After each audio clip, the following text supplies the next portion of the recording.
Hello. The diamond-white Mercedes gleamed in our driveway, a testament to how thoroughly Olivia had manipulated me. I'd worked 60-hour weeks for months to afford it, believing her promises of renewed devotion. Now I stood at our bedroom window, watching my wife of 8 years climb into that car wearing a dress I'd never seen before, heading to what she claimed was just drinks with the girls. I should have known better. The signs had been there for months, the mysterious weekend work conferences, the new gym membership she never seemed to use, the sudden interest in designer clothes that somehow always ended up at the dry cleaners before I could see the price tags.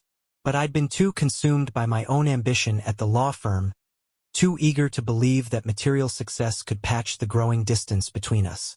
The truth revealed itself not through any dramatic discovery, but through an ordinary moment of carelessness. Earlier that morning, Olivia had left her laptop open while showering. I wasn't snooping. I merely needed to check our joint calendar for an upcoming dinner reservation. Instead, I found myself staring at her open email, my world crumbling as I read through months of exchanges with someone named Ryan. The emails started innocently enough, casual flirtation between a real estate agent and his client. But they evolved into something far more intimate. They detailed their rendezvous at high-end hotels, always carefully scheduled around my business trips. What hit hardest weren't the physical betrayals, but the emotional ones. Olivia had shared every intimate detail of our marriage with this stranger, painting me as an emotionally distant workaholic who cared more about status symbols than her happiness. The irony wasn't lost on me. She'd begged for that Mercedes while sleeping with a man who drove a Porsche. Her infidelity wasn't born of neglect or loneliness. It was pure opportunism. Every "I love you," she'd whispered while I signed the lease papers had been calculated. Every kiss a performance to maintain her comfortable lifestyle while she pursued her true desires elsewhere. I watched the Mercedes disappear around the corner, my hand trembling slightly as I pulled out my phone. But I wasn't calling a divorce lawyer, not yet. First, I needed to make a few other calls. Olivia had taught me the value of careful planning, after all. By the time she returned home, everything would be in place. She wanted to play games with our marriage? Fine.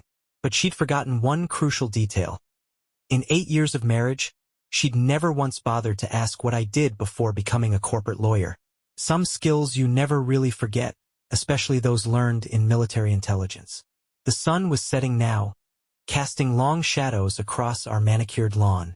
I checked my watch 3 hours until the real estate office closed. Plenty of time to pay Ryan a visit and begin the first phase of what would become the most meticulously planned operation of my life. Olivia thought she knew deception. She was about to learn what it truly meant to be outmaneuvered. Ryan's real estate office was exactly what you'd expect, all glass and chrome, with motivational posters about success and excellence adorning the walls. As I approached the reception desk, memories of Olivia's deception crashed over me in waves. How many times had she met him here, playing the role of the eager home buyer while plotting their next encounter? "I'm looking for Ryan Anderson," I said, maintaining a calm I didn't feel. "I'm interested in listing my property." The receptionist's smile faltered slightly. "I'm sorry, Mr. Anderson is out showing properties this afternoon. Would you like to schedule an appointment?" I leaned forward, lowering my voice. "Actually, I believe he's meeting my wife right now." Olivia Mitchell? The recognition in her eyes told me everything. She'd seen Olivia here before, probably countless times. What surprised me was the flash of sympathy that crossed her face. "Sir, It's all right," I assured her, sliding a business card across the desk. "Just make sure he gets this. Tell him Thomas Mitchell would like to discuss some interesting property developments." Back in my car, I pulled out my laptop and accessed the programs I hadn't used since leaving military intelligence. Within minutes, I had access to Ryan's electronic calendar, credit card statements, and phone records. The pattern was clear: every Tuesday and Thursday, a 2-hour block marked as property viewings, followed by charges at the Waldorf downtown. They weren't even being particularly careful. But what truly caught my attention were the other names in his calendar. Olivia wasn't his only client. There were at least 3 other married women he was seeing regularly, all following the same pattern. My wife hadn't just betrayed me. She'd become another conquest in this predator's game. I was about to close the laptop when a notification popped up. A new email from Olivia to Ryan, sent just minutes ago. Thomas is working late again tonight. Come over. I want to christen that new Mercedes properly. The rage I'd been suppressing threatened to overwhelm me, but I forced it down, channeling it into something colder, more focused. They thought they were so clever, using my own gift as the stage for their betrayal. Fine. Let them have their moment. It would make what came next all the sweeter. I made another call, this time to an old contact from my military days who now worked in digital security. Jack, remember that favor you owe me? I need access to some security cameras. And I need you to help me set up a little surprise in my wife's new car. As I drove home, I thought about the other wives in Ryan's calendar. They deserved to know the truth too. But first, I needed to deal with my own situation. I parked a block away from our house and waited, watching through high-powered binoculars as Ryan's Porsche pulled into our driveway. The front door opened immediately. Olivia had been waiting for him. I checked my watch. In exactly 12 hours, the first phase of my plan would begin. By this time tomorrow, both their lives would be irrevocably changed. Not through violence or obvious revenge, but through something far more devastating, the complete and systematic dismantling of everything they held dear. Starting with that precious Mercedes. As I sat in my car watching our house, memories of happier times crashed over me like waves. 8 years of marriage, countless moments of genuine joy and connection, or so I'd thought. Now I questioned every smile, every tender moment. Had any of it been real? The weight of this realization settled heavily in my chest as I observed Ryan's Porsche still parked in our driveway, taunting me with its presence. My phone buzzed. Jack had finished the modifications to the Mercedes computer system. It's done, his text read. Everything's in place. The car's electronics are completely under your control now. Just use the app 1 cent when you're ready. I allowed myself a small smile. The Mercedes had been Olivia's ultimate symbol of status, the crown jewel in her carefully crafted image of success. She'd spent weeks researching the exact model, color, and features she wanted. Now it would become the instrument of her undoing. While waiting, I accessed the files Jack had retrieved from Ryan's computer. What I found made my blood boil.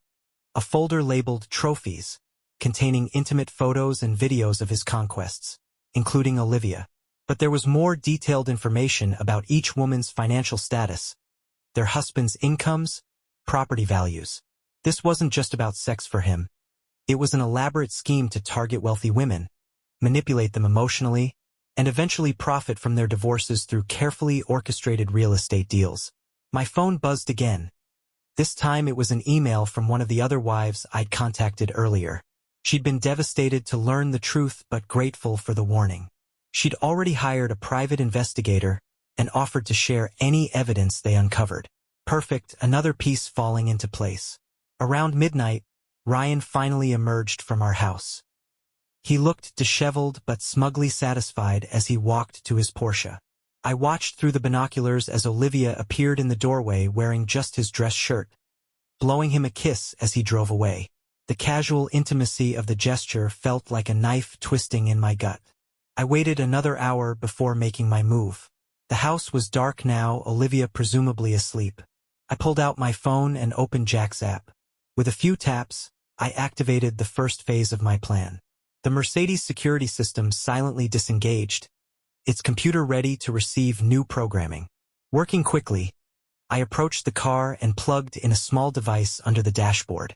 Within minutes, the entire system was compromised. Now I could control everything: the locks, the engine, the GPS, even the sound system. But more importantly, I had access to every location the car had visited over the past month, complete with timestamps and duration of stays. Back in my car, I began cataloging the data. The pattern was clear: regular visits to the Waldorf, numerous stops at Ryan's office, and various property viewings that coincided perfectly with his calendar appointments. But there was something else, something unexpected. Regular visits to a law office. I recognized one that specialized in divorces and asset protection. My hands gripped the steering wheel tighter as the truth dawned on me. Olivia wasn't just having an affair. She was actively planning to leave me, but only after securing as many assets as possible. The Mercedes wasn't just a symbol of her infidelity. It was part of a calculated plan to extract maximum value before her exit. I pulled out my phone one last time, sending a series of pre-prepared emails. By morning, every member of our social circle would receive carefully selected evidence of both Olivia and Ryan's betrayals. But that was just the beginning. The real surprise would come when Olivia tried to drive her precious Mercedes to her morning yoga class. The class I now knew was actually a cover for her meetings with the divorce attorney. As I finally drove home to my temporary apartment, a strange calm settled over me. Tomorrow would bring chaos, but for now I felt only clarity. Sometimes the best revenge isn't about destruction. It's about revealing the truth in the most devastating way possible. Morning brought with it a strange sense of finality. I watched the sunrise from my temporary apartment, knowing that somewhere across town, Olivia was about to discover the first consequences of her betrayal. The thought filled me not with satisfaction, but with a deep, resonating sadness for what we'd lost or perhaps what had never truly existed. My phone lit up with a series of notifications. The emails had done their work. Our social circle was erupting with reactions to the evidence I'd shared. Photos, messages, timestamps of hotel visits, all painting a clear picture of both Olivia and Ryan's deceptions. But I'd been selective in what I revealed, carefully choosing evidence that would damage their reputations while protecting my own dignity. At exactly 8:45 a.m., my phone rang. It was Jack. "She just tried to start the Mercedes," he reported. "Everything's working exactly as planned. The car's GPS is now showing a very interesting route on the display screen. Every hotel, every secret meeting spot, every visit to that divorce lawyer. And the sound system is playing your recorded message on repeat." I closed my eyes, imagining the scene. Olivia, dressed in her expensive yoga outfit, sitting in her precious Mercedes as my voice filled the cabin. "Good morning, darling. Enjoying the car? I thought you might like to take a trip down memory lane. The GPS will guide you through every location where you betrayed our marriage. Don't bother trying to turn it off, you'll find the controls unresponsive. Oh, and you might want to check your bank accounts." That last part had been particularly satisfying to arrange. Working with my own lawyer, I'd spent the night transferring assets, freezing accounts, and documenting every penny Olivia had spent on her affair. The prenuptial agreement she'd never bothered to read carefully had a morality clause. Evidence of infidelity would significantly impact any divorce settlement. My phone buzzed again, this time with a text from Ryan's wife. Yes, his wife. The woman he claimed was his ex, whom Olivia and his other conquests believed he'd divorced years ago. She'd received my evidence package this morning too, along with proof of his systematic targeting of wealthy married women. Her response was brief but powerful. "The divorce papers will be served this afternoon. Thank you for helping me take him for everything." I watched the security camera feed I'd installed in our driveway as Olivia finally emerged from the Mercedes. Mascara streaking her face, phone pressed to her ear as she frantically tried to reach Ryan. But Ryan had his own problems this morning, namely, explaining to his real estate firm's ethics board why he'd been using client information to seduce married women and manipulate property sales. The next call came from Olivia's father, a stern, traditional man who'd never quite approved of me but had tolerated our marriage because of my financial success. "I don't know how to say this," he began, his voice heavy with disappointment, "but I've received some disturbing information about Olivia and that real estate agent. The country club board is meeting this afternoon to discuss their memberships." I felt a momentary pang of guilt. The country club had been Olivia's entire social world. But then I remembered finding her laptop open, remembered every lie, every manipulation, every calculated betrayal. Sometimes healing required cauterization, burning away the infected parts to save what remained of one's dignity. My lawyer called next, confirming that everything was proceeding according to plan. The divorce papers would be served to Olivia at her favorite lunch spot, the same restaurant where I'd proposed 8 years ago. A fitting place for this chapter of our lives to end. But as I sat there, watching the chaos unfold through various digital feeds and messages, I realized something profound. This wasn't just about revenge anymore. It was about reclaiming my own narrative, taking back control from someone who turned our marriage into an elaborate con game. And in doing so, I discovered strengths I'd forgotten I possessed, capabilities I'd buried beneath years of trusting devotion. The Mercedes GPS continued its relentless tour of betrayal, a chrome and white reminder that sometimes the most devastating revenge isn't about destruction. It's about illumination, about bringing every shadowy secret into the harsh light of day. The following days unfolded like scenes from a carefully orchestrated play, each moment revealing new layers of truth and consequence. I watched it all from a distance, feeling strangely detached yet intimately connected to every revelation. Olivia's carefully constructed world crumbled piece by piece. The country club membership canceled. Her social circle, fractured by revelations of how she'd mocked them in messages to Ryan, calling them boring suburban housewives, while secretly envying their seemingly stable marriages. Her own parents had frozen her access to the trust fund they'd established, their disappointment manifesting in cold, formal emails about family values and personal responsibility. Ryan's fall was even more spectacular. His wife, the one he'd claimed was long gone, turned out to be a former prosecutor. She approached his systematic exploitation of wealthy women with the same methodical precision she'd once used to convict white-collar criminals. By week's end, 3 separate lawsuits had been filed against him and his real estate firm. The look on his face when he was escorted from his office, box of personal belongings in hand, almost made me feel sorry for him. Almost. The Mercedes remained parked in our driveway, a gleaming monument to betrayal. Olivia couldn't drive it. The GPS system continued its relentless tour of infidelity sites, and the sound system alternated between my recorded message and audio clips of her own conversations with Ryan, discussing their plans to eventually take everything I owned. She couldn't sell it either. I'd made sure the title transfer paperwork was mysteriously delayed. When she finally reached me through her lawyer, her message was both a threat and a plea. This has gone far enough. We can work something out. But she still didn't understand. This wasn't a negotiation tactic or a play for a better divorce settlement. This was illumination, bringing every shadowy deed into the harsh light of truth. I met her one last time, not at our house or some lawyer's office, but at the small coffee shop where we'd had our first date. She looked smaller somehow, her designer outfit and perfect makeup unable to hide the toll of the past week. The confident mask had cracked, revealing the frightened manipulator beneath. "Why did you have to destroy everything?" she demanded, tears threatening to ruin her mascara. "We could have handled this privately like adults." I took a slow sip of my coffee, savoring the bitter warmth. "Like you handled your plans with Ryan? Or your meetings with the divorce lawyer? Tell me, Olivia, in your version of handling things like adults.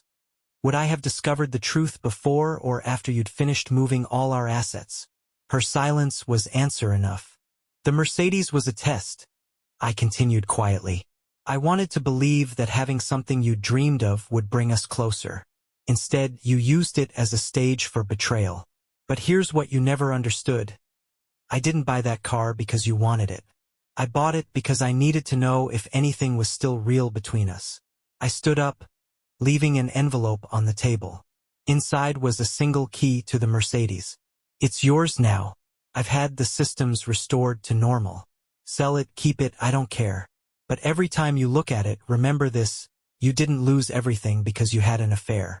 You lost everything because you thought you were smarter than everyone around you." Walking away, I felt lighter than I had in months. The weight of suspicion, betrayal, and calculated revenge lifted with each step.